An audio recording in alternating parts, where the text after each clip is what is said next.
Welcome back for my May reading wrap-up. An eventful reading month, I think, with ups and downs, but before I get into the books that I read, I would love to hear about your reading month, so please let me know in the comments what you read, which ones you enjoyed, and which ones you think we should give a miss. So I will start with my least favorite book this month, which was 9 Perfect Strangers by Liane Moriarty. 9 Perfect Strangers is set in a health resort. 9 guests are all there for different reasons, some for weight loss, some to repair their relationship, but all in some way to fix their lives. The resort is under the leadership of Masha, former corporate overachiever turned lifestyle guru.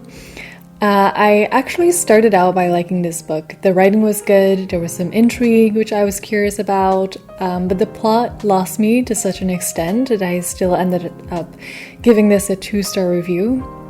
Every now and then there were these little nuggets of a few paragraphs where the writing slightly pulled me back, but the plot was such a letdown that it couldn't be saved for me. So the guests arrive at the health resort, which is in a pretty remote location, and they don't have access to the outside world at all. From the very start of the book, there are these illusions that something is a little bit off, something dark or twisted is about to happen. This takes a while, so for a long time you're just reading about some only slightly strange health resort. But moments of silence and fasts are hardly entertaining for me to read about. And then when the reveal is finally there, I found it to be very disappointing. While I had already pretty much made up my mind about the book, the complete unbelievable ending, for which I mean the guest's response to the whole reveal playing out, was absolutely ridiculous to me, which confirmed that I did not enjoy this book at all. I think that overall, this book would be a pretty crazy story if it happened to like someone you know, but I wouldn't necessarily think it was a good enough plot for a whole novel. So I wouldn't really recommend this one. I am still thinking of reading some of Liane Moriarty's books since I did enjoy the writing style. So let me know if any of you have read some of her other work. I have heard good things about Apples Never Fall and Big Little Lies. So let me know if any of you have read those. I'd love to hear what you thought of it.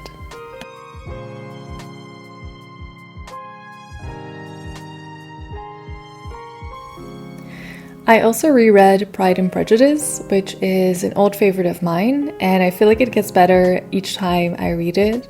I find it hard to review this here because so many people have talked about this book way more intelligently and coherently than I ever could, but I just wanted to say a few things in case some of you have not yet ventured into reading Jane Austen, which I would absolutely recommend to everyone. I was obsessed with Jane Austen's and the Bronte sisters books in high school, and starting this reread so many years later, I'm reminded why. Jane Austen's writing is so beautiful, she is so witty, she writes characters that are so believable and that will make you feel things so strongly towards them, whether it's admiration or annoyance or outright rage. Her books are set in the late 18th century, and the plots of her books often set around the general questions of marriage and social status, but also just usually explore the dynamic between the different characters. And the observation that Austen makes are always so astute and unrestrained, and there is a layer of social critique which is not explicit but definitely there. For the romance lovers out there who haven't read Pride and Prejudice yet, I think this book may have created the enemies to lovers trope. I'm not sure if this is factually correct, so feel free to let me know otherwise in the comments if I'm wrong. But it is definitely one of, if not the original enemies to lovers story. And another way in which the romance part of this was, I think we can say, revolutionary, is that for that time, was that the main character, Elizabeth Bennet, would not get married simply for wealth and wouldn't settle for anything less than actual true love.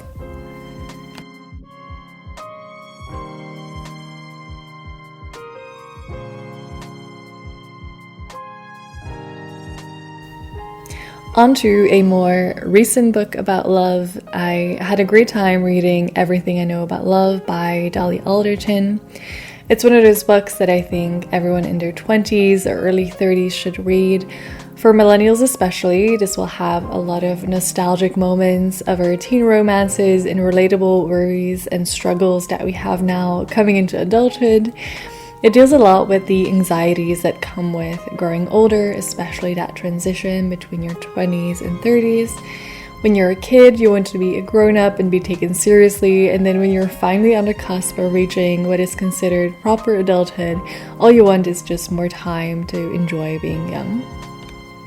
And of course, this book talks about love, from awkward teenage romance dramas to disastrous dates, extreme infatuation, and heartbreaks that feel like they will never get better. Dolly Alderton shares her perspectives at different ages, how she perceives relationships and romance and what she values in them at these different stages in her life. I think it's safe to say that the author has had a very eventful romantic life and has explored different kinds of relationships with different kinds of people, and it's really interesting to read about these and see how she learned and grew from them. And even if you thought you knew a lot about love, there will definitely be many things in here that would still be really interesting. It also talks a lot about non-romantic love, the power and joys of friendship and chosen family, the wonders of female friendship and how those are impacted by your romantic relationships, but also just in general meaningful connections with people. It also points to the importance of self-love and being comfortable being on your own first, and how that can be difficult and it's not going to be a linear process. A big part of this book also talks about her being single and seeing all her friends around her settle down and get married, and how envy, but at the same time happiness, comes into play with that. The writing was witty and didn't take itself too seriously. There were chapters that were really beautiful prose, and then there were random recipes and chapters that were just bullet points, but it all came together in a very nice way. It's definitely one of those books that I wish would go on longer, so it was a really easy read. Overall, a very charming memoir that will make you laugh, but also really sit and think about the people in your life, the connections you have, the ones you may want to strengthen or take distance from. This book will certainly be one that I take off the shelf from time to time to look for a little piece of wisdom when I feel a little lost. If you do end up getting a copy, I would suggest trying to find one with the extra chapters at the end. For me, some of the most relatable segments were in those last two chapters, and I think it wraps everything up really nicely.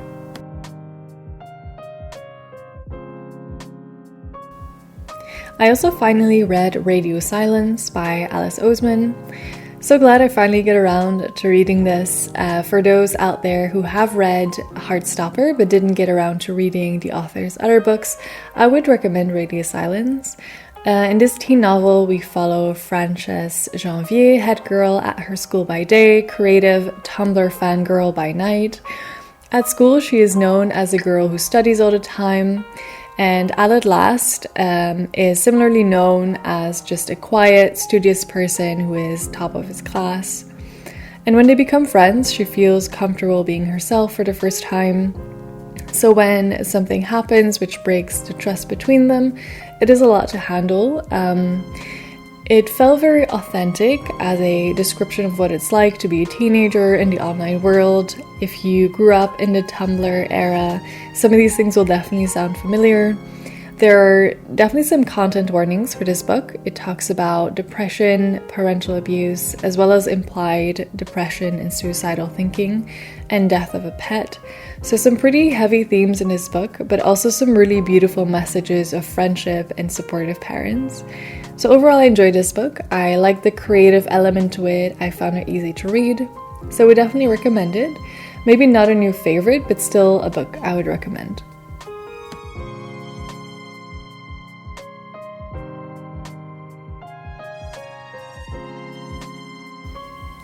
Finally, I also read A Little Life, which I decided to leave at the end here. It taught me that it is possible to have a toxic relationship with a book. I probably should have listened to my friend's advice on not reading this book, but I had been planning to read this for so long and thought, well, how bad can it really be? And with so many people having read it, I felt prepared for whatever was coming, and maybe I was, because I was braced for a lot. But that doesn't mean that I would label this as an enjoyable reading experience. I would not recommend this book. I don't think it's appropriate to recommend this book to other people, considering how many content warnings there are or should be for this book. Even if you are not particularly uncomfortable with any topic, I still think that this is a book that is heavy for everyone. What I particularly didn't care for was the graphic accounts of violence and self-harm, and that is just a small part of all the content warnings, so definitely do look those up if you still want to read it. I just think it's unsafe to just recommend this book in general, even if I do see why some people do, because I have to admit that there are parts of this book that I did enjoy. I think that the writing, and in particular the way characters were crafted, was so successfully done that you genuinely cared for them, which was amazing. I also have big book fear, but I had no problem making my way through the 720 pages of this book. I couldn't put it down, even though I knew it was only going to get worse and worse. So this will not be a book I reread or recommend. I have heard that the author's other books are not so similar in themes, so maybe I will give those a go. No star rating for this one because I don't really know what to do with it. So those were the 5 books that I read in May. I hope you enjoyed the video. Please like and subscribe if you did. Thank you so much for watching and have a nice day.